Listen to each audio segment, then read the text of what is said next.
ஒரு வழியா பாத்தீங்கன்னா எப்ப விஜய் அவர்கள் வந்து நன்றி சொல்வாரு பாத்தீங்களா? சிஎம் ஆக்குனதும் பாத்தீங்கன்னா ஒரு நன்றியுடன் ஒரு வழியா விஜய் அவர்கள் எப்ப பேசுவாரு, கடைசியா பதவியேற்பு விழாவில பேசினது, அப்புறம் வாராது வந்த மாமணி இன்னைக்குதான் பேசியிருக்காரு. அதனால அந்த பேச்சே ஒரு பேசு பொருள் ஆயிருக்கு. அது போக மாஸ் என்ட்ரி கொடுத்து வரவேற்பு கொடுத்துல உள்ள கூட்டு போயிருக்காரு. எப்படியும் மேடையில மயக்க பிடிச்சு பேசும்போது சட்டம் ஒழுங்கு சீர்கெட்டிருக்கதை பத்தி பேசியிருப்பாரு, திருவள்ளுவருக்கு காவி உடை கொடுத்ததை பத்தி பேசியிருப்பாரு, வந்தே மாதரம் பத்தி பேசியிருப்பாரு. நீங்க என்ன எதிர்பார்க்கீங்க அதெல்லாம் சொல்லாதீங்க. அவங்க ஃபேன்ஸ் என்ன எதிர்பார்க்கறாங்க அததான் அவர் பேசியிருக்காரு. அப்ப இன்னும் அவர்கள் தொண்டர்களா மாறல, இன்னுமே ஸ்டில் ஃபேன்ஸா தான் இருக்காங்க. ஓகே, இவர் எப்ப சிஎம்மா மாறினார்? இவருமே வந்து அதே மாதிரி தான். இவர் இன்னும் ஆக்டர் விஜயாவே இருக்காங்க. ஓகே, நாங்க சொல்லல ஒரு டைலாக்ஸ்லாம் அப்படின்னு சொல்லி பாத்தீங்கன்னா தீய சக்தி, கோர சக்தி, பார சக்தி ஏதோ பேசிட்டு இருந்தாரு. எங்களுக்கே வந்து சிஎம் ஆயிட்டாரு. ஒரு அதிகாரப்பூர்வமான ஒரு பேச்சு இருக்கும் நம்ம பார்த்தோம். ஆனா எல்லாமே எனக்கு ஷாக் ஆயிடுச்சு. என்ன இவரு தீர கோர பாரன் இன்னும் ரைமிங் வச்சு பேசிட்டு இருக்காரு. நம்ம எங்களுக்கு வந்து ஏமாற்றம். ஸ்கிரிப்ட் சரியா எழுதலன்னு நினைக்கிறேன். ப்ரமோஷன் போட்டு கொடுத்து வேலையில ஒரு முன்னேற்றம் இல்லையே, மறுபடியும் டீ ப்ரமோட் பண்ணுங்க. ஆனா பாராட்ட வேண்டிய விஷயம் என்னன்னு பாத்தீங்கன்னா விஜய் ரசிகர்கள் எப்பவுமே வந்து அவங்க துவண்டே போக மாட்டாங்க. நன்றி கூட நான் வாண்டடா போய் நான் வாங்கிட்டு வரேன் நன்றின்னு போயிருக்காங்க. ஆமா கண்டிப்பா. ஏன்னா தொகுதிக்கு நன்றி சொல்றதுனா, இப்ப நான் சின்ன பிள்ளையா இருக்கும்போது எங்க ஊர்ல ஆஸ்டின்னு ஒரு அரசியல்வாதி இருந்தாரு. இப்ப அவர் டிஎம்கேல இருக்காரு. அப்போ அவரு தன் சுயேட்சையா நின்னு தோற்கடிக்கப்பட்டாரு. தோத்ததுக்கு அப்புறமா நடந்தே வந்து வீதி வீதியா வந்து எல்லாருக்கும் நன்றி சொன்னாரு. ஓட்டு போட்டவங்களுக்கு போடாதவங்களுக்கு எல்லாத்தையும் தாண்டி இப்ப ஸ்டாலின் அவர்கள் போனாரு கொளத்தூர்ல. எப்படி செட்டு கட்டி போனாங்களா இல்ல அவங்களுக்கு நீங்க எஸ்ஓபி போடலையா என்ன ஏதுன்னு ஒண்ணும் புரியல. ஆனா இப்போ உங்களுக்கு எஸ்ஓபி யார் போட்டாங்கன்னு தெரியல. உங்களுக்கு வாக்கு செலுத்தின 91,381 மக்கள்ல 5,000 பேரை சல்லடை போட்டு சலிச்சு கூட்டிட்டு வந்து நான் கேரளால இருந்து வந்திருக்கேன் பேட்டி கொடுக்குறாங்க. புரியல கேரளால இருந்தா அப்ப இது சல்லடை போட்டு சலிக்கல. அதாவது இப்படி 10,000 கூட இப்படி போ அப்படின்னு கூட்டு வந்த மாதிரி இருக்கு. QR கோட்னு வேற ஒண்ணு வச்சிருக்காங்க. நிறைய காசு பாத்துருக்காங்க தெரியல. புஷாந்த் அவர்களுக்கு நிறைய வருமானம் வந்திருக்கும். எனக்கு தெரிஞ்சு இப்ப வந்து கல்வித்துறை அமைச்சரே ஆனாலும் ஆங்கர் பொறுப்பை விட்டு தர மாட்டேன்னு ஒருத்தர் நின்னாரு. என்ன அரசு விழாவா இருந்தாலும் நான் தான் ஆங்கரா இருப்பேன் அந்த மாதிரி இருந்திருக்காரு. எனக்கு இப்போ ஒரு ஐடியா வருது. பதவியேற்பு விழாவில ஆளுநர் சொன்ன ஆள ஆங்கரா விட்டதுனாலதான் தமிழ் தாய் வாழ்த்து முதல்ல பாடல. ராஜ்மோகன் மட்டும் ஆங்கரா இருந்திருக்கணும். தமிழ் தாய் வாழ்த்து தான் கண்டிப்பா பாடி இருப்பாரு. ரிக்வெஸ்ட் பண்ண வேண்டிய அவசியமே வந்திருக்காது. அவரே பாடி கூட விட்டுருப்பாரு. தீவிரமா இருக்காரு.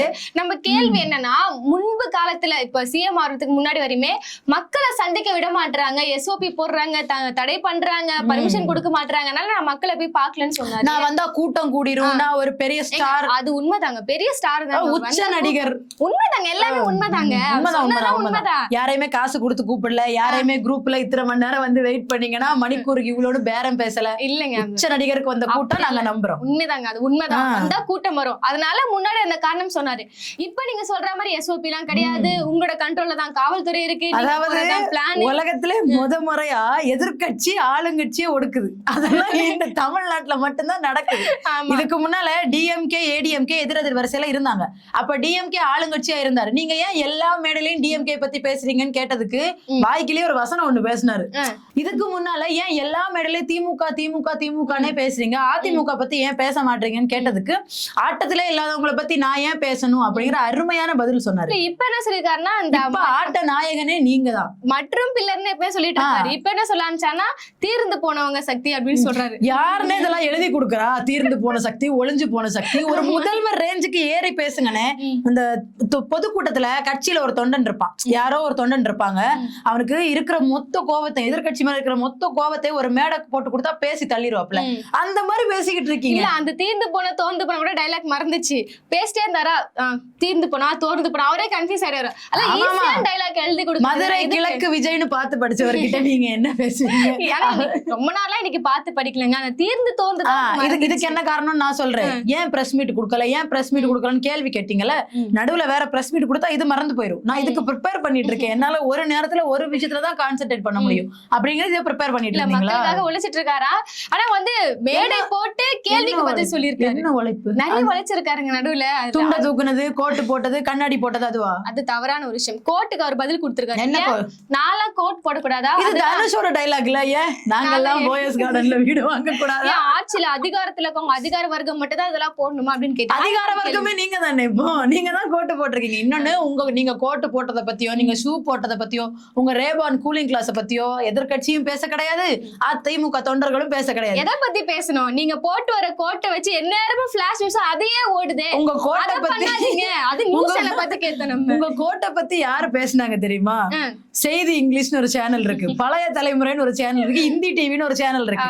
கோட்டை கலட்சிய முதல்வர் விஜய், கோட்டை மாட்டிய முதல்வர் விஜய், கூலிங் கிளாஸ் போட்ட முதல்வர் விஜய் என்ன ஒரு ஸ்டைலாக கோட் சூட்டில் நடக்கிறாருன்னு 24 மணி நேரம் உங்க கோட் சூட்டு கடையில பதுங்கி இருந்தது அந்த 3 சேனல். நம்ம சொல்லி நம்ம யாருமே வந்து ஏன் விஜய் வந்து கோட் சூட் போட்டு வராரு, ஏன் இது போட மாட்டாரு, நம்ம பேசவே இல்ல. இது ஒரு நியூஸா ஏங்க ஊடகங்கள் போடுறீங்க? போட வேண்டிய விஷயம் நிறைய. அப்ப அண்ணன் உட்கார்ந்து நியூஸ் கார்டு வாசிச்சிருக்காரு.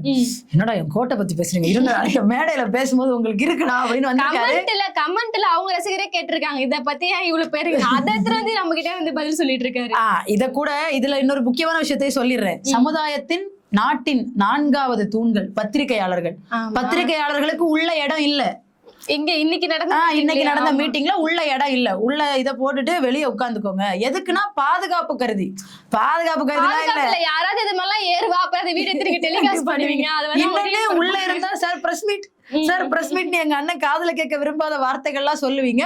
அதனால அவரோட காதுகளின் பாதுகாப்பு கருதி பத்திரிகையாளர்களை வெளியே நிக்க வச்சிருக்காங்க. 4வது தூண்கள். இனிமேலாவது முட்டு கொடுக்கறத கொஞ்சம் நிறுத்துங்க. உங்களையே அவங்க மதிக்கிறது இல்ல. இவ்வளவு முட்டு கொடுத்து சேனலை இருட்டடிப்பு பண்றாங்க, எல்லாம் பண்றாங்க. ஆனாலும் கோட்டை கலட்டிய விஜய், கோட்டை மாட்டிய விஜய்னு முட்டு கொடுக்கறத மட்டும் நீங்க நிறுத்தவே மாட்டேங்கிறீங்க. ஆனா பாருங்க, சட்ட ஒழுங்கு நீங்க ஆரம்பத்திலே சொல்லிருந்தீங்க, சட்ட ஒழுங்கை பத்தி பேசியிருக்காருங்க. நீங்க மீட்டிங் ஒழுங்கா பாத்தீங்கன்னா இல்லையா, அவர் பேசியிருக்காரு. என்ன சொல்றாருன்னா, தினந்தோறும் பாத்தீங்கன்னா இவ்வளவு விஷயம் எல்லாம் நடக்குதுல சட்ட ஒழுங்கு. என்ன காரணம் நீங்க சொல்றீங்க? என்ன காரணம்? முதல்வர் எதுக்கு வாயை திறக்காததான் காரணம். அது இல்லங்க காரணம். அவர் வந்து இன்னைக்கு அரசியல் கத்துக்கிட்டாரு. டிஎம்கே வந்து போன ஆட்சி காலத்துல எங்க பார்த்தாலும் போதையை வந்து பறக்க விட்டு போயிருக்காங்க. அதனால என்னால கண்ட்ரோல் பண்ண முடியல. உங்க ஆட்சினாலதான் இப்ப என் ஆட்சியில நடக்குதுன்னு சொல்றாரு. டிஎன்பிஎஸ்சிக்கு படிக்கிற மாணவர்களே, தமிழ்நாட்டின் முதலமைச்சர் யாருங்கிற கேள்விக்கு ஏதாவது ஒரு புத்தகத்துல விஜய்னு விடை இருக்கும். அதை வெட்டிட்டு பக்கத்துல எம்கே ஸ்டாலின் எழுதிக்கோங்க. ரீசெண்டா ஒரு வீடியோ கூட வைரல் ஆச்சு. தாவேக்கா தொண்டர் ஒருத்தர் கிட்ட இன்னொருத்தர் பேசுறாரு, ஆளுங்கட்சி யாரு? ஆளுங்கட்சி உதயசூரியன். தொண்டர்கள் மட்டும் இல்ல, தலைவர் கூட ஆளுங்கட்சி உதயசூரியன்ங்கிற வைப்ல தான் இருக்காருன்னு நினைக்கிறேன். என்னன்னா, சிஎம் ஆகிறதுக்கு முன்னாடி வரையுமே அவருக்கு தேவை இருந்துச்சு டிஎம்கே எதிர்ப்புன்றது. இன்னைக்கு நீங்க சிஎம் ஆயிட்டீங்க, இன்னும் வந்து உங்களுக்கு டிஎம்கே எதிர்ப்புன்றது தேவையில்லை. நீங்க வாக்குறுதிகளை செஞ்சு கொடுத்தாலே போதும். அது எனக்கு அதை எப்படி பண்றது தெரியல. ஆல்ரெடி நான் என்ன சொல்லி ஓட்டு கேட்டு வந்தேன்னா, திமுக எதுவுமே செய்யல, கொடுத்த வாக்குறுதிகள் எதையுமே நிறைவேற்றல. ஆனா ஆட்சிக்கு வந்ததுக்கு அப்புறம் திமுக ஆட்சியில் இருந்த தாய்மானவர் திட்டம் தொடரப்படும், காலை உணவு திட்டம் தொடரப்படும், மக்களை தேடி மருத்துவம் தொடரப்படும். புதுசா ஏதாவது கொண்டு வந்தானே இந்த மின்சாரம் எல்லாம் கொண்டு வந்தல, அது காரணம் என்னன்னா, நிதி என்னால எடுக்க முடியல, நீங்க எல்லா கேட்டும் லாக் பண்ணி வச்சிட்டீங்க. அதுக்குதான் மரியவல்சன் இருக்காரு வாங்கி கொடுக்கறதுக்கு. நீங்க என்ன பயப்படுறீங்க? தமிழ்நாட்டோட நிதி கஜானா வந்து இவங்க பூட்டு போட்டு டிஎம்கே சாவி வந்து இப்ப யார்கிட்ட ஸ்டாலின் வீட்ல இருக்கு. நீங்க கேட் போட்டு வச்சிருக்கீங்க, திறந்து விடுங்க. அன்னைக்கு மீட் பண்ண போனப்ப கேட்டிருக்கலாம்ல, அங்கிள் சாவியை மறந்து எடுத்துட்டு வந்துட்டீங்க, கொடுத்தீங்கன்னா எனக்கு கொஞ்சம் யூஸ்ஃபுல்லா இருக்கும். ஆனா கஜானா அது இல்ல, ப்ளீஸ் புரிஞ்சுக்கோங்க. இன்னொன்னு நீங்க சொல்றீங்க கடன். தமிழ்நாட்டோட ஜிடிபி டபுள் டிஜிட்ல இருக்கு. தயவு செஞ்சு எதையாவது தெரிஞ்சுக்கிட்டு பேசி அரசியல் படுத்துங்க. இந்த இடத்துல நம்ம ஒரு முக்கியமான விஷயத்த பேசி அரசியல் படுத்துறது சம்பந்தம் இன்னொரு விஷயம் ஞாபகம் வருது.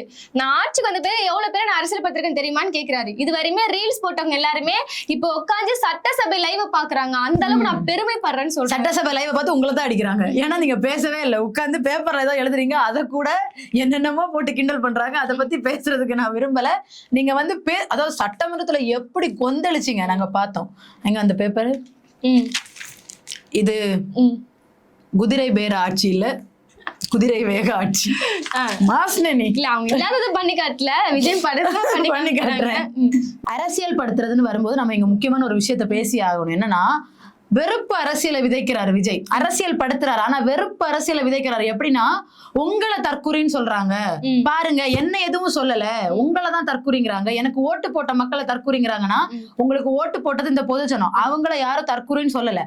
ஆனா நீங்க பண்ற தவறுகளுக்கு, உங்களோட ஆட்சியில சட்ட ஒழுங்கு சீர்கெட்டு போய் இருக்கிறதுக்கும் பதறு முட்டு கொடுக்குறான்ல, அவனை தான் தற்கூரின்னு சொல்றாங்க. ஒட்டுமொத்த மக்களை இங்க யாருமே தற்கூரின்னு சொல்ல கிடையாது. இந்த சென்ட்ரல்ல இருக்கிற மாதிரி வெறுப்பு அரசியலை இங்க விதைக்கிற வேலையை வச்சுக்காதீங்க. நீங்க அதைத்தான் ஆரம்பத்துல இருந்தே மேடைகள்ல பண்ணிட்டு இருக்கீங்க. இன்னைக்கு கூட மடை மாற்றி விடுறீங்க. உங்க ஆட்சியில சட்டம் ஒழுங்கு சரியில்லைன்னு கேள்வி கேட்கறாங்க, உங்க ஆட்சியில கரண்ட் இல்லைன்னு கேள்வி கேட்கறாங்க, உங்க ஆட்சியில பெண்களுக்கு பாதுகாப்பு இல்லைன்னு கேள்வி கேட்கறாங்க. நீங்க ஏன் பிரஸ் மீட் கொடுக்கலன்னு கேள்வி கேட்கறாங்க. டெல்லியில அசிங்கப்படுத்த அனுப்புறாங்க, சார் லெகசியை பிரேக் பண்ணாதீங்கன்னு. இங்க வந்து நின்னுட்டு டிஎம்கே தான் காரணம், அவங்கதான் என்ன வேலை செய்ய விடாம தடுக்கிறாங்க, திமுகவோட சதி.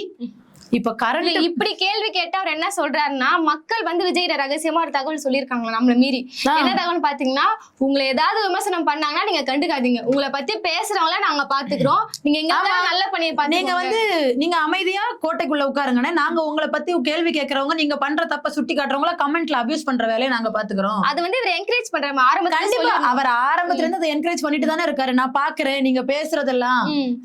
அதாவது பெண்கள் பாதுகாப்புனா கூட அவர் கட்சி பெண்களுக்கு தான் அவர் பாதுகாப்பு தேடுவாரு. அவங்கள பத்தி பேசினா மட்டும் தான் கம்ப்ளைண்ட் கொடுக்க போவாரு. அவரோட வல்கர் வாரியர்ஸ் ஐடி விங் அவங்க வந்து கமெண்ட் செக்ஷன்ல மத்த பொண்ணுங்களை எவ்வளவு தரக்குறைவா பேச முடியுமோ, மத்த ஆண்களோட குடும்ப பெண்களை எவ்வளவு தரக்குறைவா விமர்சிக்க முடியுமோ விமர்சிச்சாலும் நான் பார்த்தேன், நீங்க பண்றதெல்லாம் பார்த்தேன் அப்படின்னு சிரிச்சுட்டே மேடையில சொல்லி அதை ஸ்டாப் பண்ணணும். நீங்க தயவு செஞ்சு இந்த மாதிரி நீங்களும் வந்து ஈக்குவலா பண்றதை நிப்பாட்டுங்க. அவங்க கொத்தடிமைகளாவே இருக்கட்டும், அவங்க ஆபாசமா பேச இருக்கட்டும், நம்ம அரசியல் படுத்த வேணும். அதுதான் ஒரு வார்த்தை சொல்றாரா, என்கரேஜ் பண்ணாரு. மக்கள் என்ன சொல்றாங்க, அதாவது என்ன பேசுற அல்லு சில்லுகளை நீங்க கண்டுக்காதீங்க. இதுக்கு இதை நீ ரெண்டு விதமா மீன் பண்ணலாம். ஒண்ணு, என்னோட விர்ச்சுவல் வாரியர்ஸ் உங்களை எப்படி அபியூஸ் பண்ணாலும் நான் கேட்க மாட்டேன், முதல் விஷயம். இன்னொன்னு, நீங்க இப்பெல்லாம் பேசினா உங்க மேல சட்ட நடவடிக்கை பாஞ்சா அதுக்கு நிர்வாகம் பொறுப்பு இல்லைங்கிறாரு. அதாவது உங்களை கேள்வி கேட்டா உங்களை கைது பண்ணுவாங்கன்னு நீங்க சொல்ல வரீங்களா? அப்ப உங்களை என்னதான் பண்ணணும்? கடவுள் நிலையில வச்சு பூஜிக்கலாமா? அப்படி வேணா பண்ணிடுவோம். மோடிக்கு உங்களுக்கு வேணா ஒரு கோயில் கட்டிடுவோம். அதெல்லாம் பண்ண ஆரம்பிச்சிட்டாங்க. கோவில்ல வந்து இந்த சாமி போட்டோ எல்லாம் இருக்கு, நடுவுல விஜய் அவர்கள் போட்டோ வச்சு. அது கோயில் இல்ல, ஒரு கடை. அதாவது ஃபுல்லா சாமி போட்டோவா இருக்கு, நடுவுல சிஎம் விஜய் அவர்கள் இப்படி இருக்கிற போட்டோ வச்சு கொடுத்திருக்காங்க. அத ஒருத்தர் போட்டிருக்காரு, இதுதான்டா பேசும் படம் அப்படின்னு. அதுக்கு ஒருத்தர் ரிப்ளை பண்ணிருக்காரு, இதுல இருக்க எதுவும் வாய் திறந்து பேசாது, எந்த கேள்விக்கும் பதில் வராது அப்படின்னு கமெண்ட்ல போட்டிருக்காங்க. அதான் சொல்லல, இந்த மாதிரி சொல்றாங்க. கடவுளுக்கு நிகரா ஒருத்தங்களை கொண்டு போக ஆரம்பிச்சிட்டாலே அதுக்கு மேல அவங்களை கேள்வி கேட்க கூடாதுன்னு சொல்றாங்கன்னு அர்த்தம். இல்ல, இன்னொரு தலைவர் வந்து பழிய மத்தவங்க மேல போடுறாங்க, ரெஸ்பான்சிபிலிட்டி எடுக்க மாட்டாங்கன்னா அது ஒரு நல்ல லீடருக்கான ஒரு தகுதியே. லீடர் நல்ல லீடரை தாண்டி ஒரு லீடருக்கான தகுதியே கிடையாது. ஆரம்பத்துல இருந்து இப்ப வரைக்கும் அக்கௌண்டபிலிட்டிக்கு என்ன ஸ்பெல்லிங்னே தெரியாம இருக்கீங்க. இப்பவும் அவங்க பண்ணிட்டு ஏன் மேல பழிய போடுறாங்க. ஆட்சி அதிகாரம் உங்க கையில தானே இருக்கு. கரண்ட் போனா சேகர் பாபு சுவிட்ச் ஆஃப் பண்ணி விளையாடுறாரு, சட்டம் ஒழுங்கு சீர்கெட்டு போனா திமுக காரணம், போதைப் பொருள் புழக்கம் அதிகமா இருக்கு திமுக காரணம். நீங்க என்ன பண்ணீங்க? ஆட்சி பொறுப்பேற்று 10ஆம் தேதி ஆட்சி பொறுப்பேற்றீங்க. இன்னைக்கு தேதி ஜூன் 1, கிட்டத்தட்ட 21 நாள் ஆச்சு. இந்த 21 நாள்ல நீங்க என்ன பண்ணீங்க? அதுக்கு ஏதாவது விளக்கம் இருக்கா? பிரஸ்ஸ சந்திக்கிறீங்களா? பிரஸ்ஸ சந்திக்கணும்னா அப்படி லா அண்ட் ஆர்டர்ல இருக்கா? அப்படியே லா அண்ட் ஆர்டர்ல ஃபாலோ பண்ணிடுறீங்க. அவரை கேட்காதீங்க, கீழ இருக்க எம்எல்ஏக்கள் அந்த அமைச்சர்களே பார்க்க மாட்டாங்க. ஸ்ரீகாந்த் எல்லாம் ஓடுறாரு, அவரை பாத்தீங்கன்னா அவர் எப்படி ஓடினாரு. செங்கோட்டையன் பாத்தீங்களா, அவராவது 2 வார்த்தை பேசிட்டு இருந்தாரு. உங்க கட்சியில வந்து இப்ப அவரும் பேச மாட்டாரு. எம்ஜிஆர் காலத்து அரசியல்வாதியே ஓட விடுறீங்கன்னா மாஸ்னா நீங்க. ஆமா, நீங்க 1000 சொல்லுங்க. ரொம்ப நாளா கேள்வி கேட்டுட்டு இருந்தீங்க, எதுவுமே வந்து மாநில உரிமைகளுக்கு வாய் திறக்க மாட்டாரு சொல்லியிருந்தீங்க. அதாவது தெளிவா சொல்லிட்டாரு, சமரசமே கிடையாது. மாநில உரிமை, நதிநீர் உரிமை, இப்படி எல்லாத்துக்குமே வந்து நாங்க சமரசமே கிடையாது. டெல்லியில போய் தெய்வமே என் தெய்வமே இந்த தமிழ் தாய் வாழ்த்த பாட மட்டும் கொஞ்சம் பெர்மிஷன் கொடுங்க, என் தெய்வமே கேட்டாங்க, வாங்கி தந்துடல மாநிலத்துக்கு. அதுதாங்க அவங்களோட. ஆமா, அதாவது முதலமைச்சர் பதவியேற்பு விழால வந்தே மாதரம் பாடுவாங்க. அடுத்தது மறுபடியும் அமைச்சர்கள் பதவியேற்பு விழா நடக்கும், அதுலயும் வந்தே மாதரம் பாடுவாங்க. அதுக்கப்புறம் ஆளுநர் வந்து திருவள்ளுவருக்கு காவி சாயம் பூசுவாரு. இது எதுக்குமே. ஆனா இத பத்தி இன்னைக்கு மீட்டிங்ல நான் சின்ன வார்த்தை பேசுறேன். ஏன்னா நீங்க நன்றி சொல்ல மட்டும் போய் நன்றி சொல்லி வந்தீங்க. அது வந்து ஸ்டேட் கண்ட்ரோல் இல்ல, சென்ட்ரல் கண்ட்ரோல். பேசினா அடிச்சு போடுவாங்க, நான் அமைதியா தான் இருப்பேன். இல்ல, நம்ம இந்த கேள்வியை ஏன் வைக்கிறோம்னா, இத பத்தி கொஞ்சம் பேசிருக்கலாமே. இந்த சைடு பாத்தீங்கன்னா இந்த மேகதாது, இந்த சைடு கச்சத்தீவு, அப்படி ஒரு சைடு பாத்தீங்கன்னா தமிழ் தாய். No comments. இத பத்தி நீங்க பேசணும் ஏன் கேக்குறோம். ஏங்க ஒரு நன்றி விழால இத பத்தி பேசணுமா நீங்க கேட்டீங்கன்னா, அவர் உண்மையாலே வந்து நன்றி சொல்லிட்டு போய் தான் நாங்க கேட்டிருக்க மாட்டோம். இப்ப இவ்வளவு விமர்சனம் வைக்கிற இவரு இத பத்தி கொஞ்சம் பேசிருக்கணும்ல, அது ஒரு கட்டாயம் இருக்குல்ல அவருக்கு. இன்னொரு வார்த்தை சொல்றாரு, தேர்தல்ல தோத்து போயிட்டு உடன்பிறப்புகளே சொல்லுங்கன்னு முன்னாள் முதல்வர் கேக்குறத கிண்டல் பண்றாரு. தோத்து போனதுக்கு அப்புறமும் சரி, ஜெயிக்கிறதுக்கு முன்னாடியும் சரி, உங்க எண்ணத்தை சொல்லுங்கன்னு கேட்டவர் அவரு. இப்ப வரைக்கும் உங்களுக்கு ஓட்டு போட்ட மக்களுக்கு என்ன தேவைன்னு உங்களுக்கு தெரியாது. இப்ப வரைக்கும் உங்க ஓட்டு போட்ட மக்கள் என்னென்ன பிரச்சனை இருக்காங்கன்னு உங்களுக்கு தெரியாது. அந்த பிரச்சனைகளை பத்தி நீங்க வாயும் திறக்க மாட்டீங்க.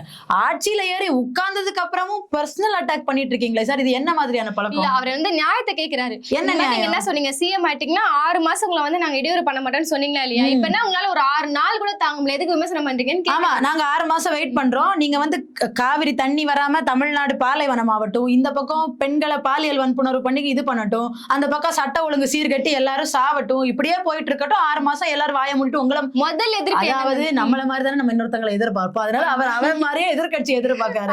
நான் எப்படி அமைதியா இருக்கேன், நீங்களும் அதே மாதிரி அமைதியா இருங்கன்னு அவர் எதிர்பார்க்க. முதல் எதிர்ப்பு எங்க வந்துச்சுன்னு பாத்தீங்கன்னா தமிழ் தாவாட்டு. இதுக்கு நீங்க பேசிருந்தீங்கன்னா இங்க இருந்து விமர்சனம் வந்திருக்காது, பாராட்டு வந்திருக்கும். பரவாயில்ல, எதிர்த்து ஸ்டாண்ட் பண்ணி பேசிருக்கீங்க, நல்ல வேலைன்னு சொல்லிட்டு பண்ணாத காரணத்தினால இங்க இருந்து விமர்சனமே வந்து ஆரம்பிச்சு. அவங்க எல்லாம் என்ன பண்ணாங்கன்னா, ஏதாவது பேசுங்க சிஎம் சார்னு உங்களை கேக்குறாங்க, உங்களை கொஸ்டின்.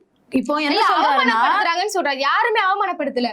நான் அதான் சொல்றேன், வெறுப்பு அரசியல விதைக்கிறாரு பாருங்க. உங்களை தற்கூறிங்கிறாங்க, என்ன இப்படி சொல்றாங்க, என்ன அப்படி சொல்றாங்கன்னு என்ன இப்படி மேடையில ஏறி அழுவுறாரு அவரு. எப்பதான் சார் அரசியலை படுத்த போறீங்க உங்க தொண்டர்களை? அவங்க அபியூஸ் பண்றதே நிப்பாட்டல, இப்ப வரைக்கும் உங்களுக்கு முட்டு கொடுக்குறாங்க. ஏன் அவரு பிரஸ் மீட் பண்ணணும்? நீங்க இங்க மீட் பண்ணது கூட எனக்கு வருத்தமா இல்ல, டெல்லியில போயிட்டு sir don't break the legacy sir அப்படின்னு சொல்ல வச்சிட்டீங்கல்ல, அது ரொம்ப வருத்தமா இருக்கு. ஜெயலலிதா ஆரம்பிச்சு எந்த முதலமைச்சருமே போயிட்டு பிரஸ் மீட் கொடுக்காம வந்ததே இல்ல. அதை வேற உடைச்சிட்டு வந்துட்டீங்க. இந்தியா டுடேல போட்டு கலாய்க்கிறான். நீங்க கோட்டு போட்டதை யார் பேசினா தெரியுமா? இந்தியா டுடே ஆங்கர் பேசுனாங்க. இந்த வெயில்லையும் கருப்பு கோட்டு போட்டு சுத்துறாரு, என்னால போக முடியாது, இந்தியா டுடே ஆங்கர் பேசுறாங்க. வேற யாரும் உங்க கோட்டை பத்தி விமர்சனம் பண்ணல சார். இன்னொரு முக்கியமான விஷயம் பேசியிருந்தாரு, ஜென்சி. பயன்ட்டீங்கல்ல, எனக்கு அப்படிதான் தோணுது. அவ்வளவு நுணுக்கமா கவனிச்சிருக்கீங்க நீங்க. ஏன்னா திருச்சி கிழக்குல தேர்தல் வருது, ஜென்சி டிஎம்கே நீங்க என்ன பண்றீங்கன்னா திருச்சி கிழக்குல ஒரு மீட்டப்ப போடுறீங்க. இப்ப இந்த நன்றி சொல்ற அந்த இதை திருச்சி கிழக்குல அரேஞ்ச் பண்ணதுக்கு காரணமே திருச்சி கிழக்குல இடைத்தேர்தல் வருதுனாலதான்.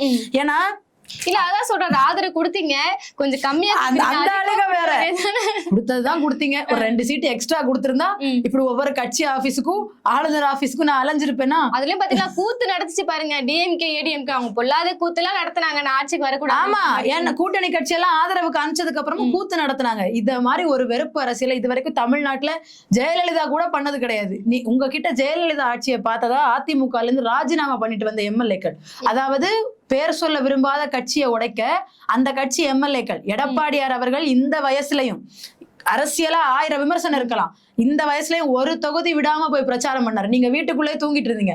அவரு பிரச்சாரம் பண்ணி வாங்கின வாக்குகளை அவங்க எம்எல்ஏக்களை ஃபர்ஸ்ட் ஆதரவு கொடுக்க சொன்னீங்க, ஸ்ட்ரைட்டா கொடுத்தாங்க. எடப்பாடியார் நான் உழைச்ச உழைப்புல நீ எப்படி வாழ்றதுன்னு சொல்லிட்டு அவங்க எல்லாம் பதவியில இருந்து தூக்குனாரு. உடனே ராஜினாமா பண்ணிட்டு உங்க கட்சியில சேர வச்சீங்க.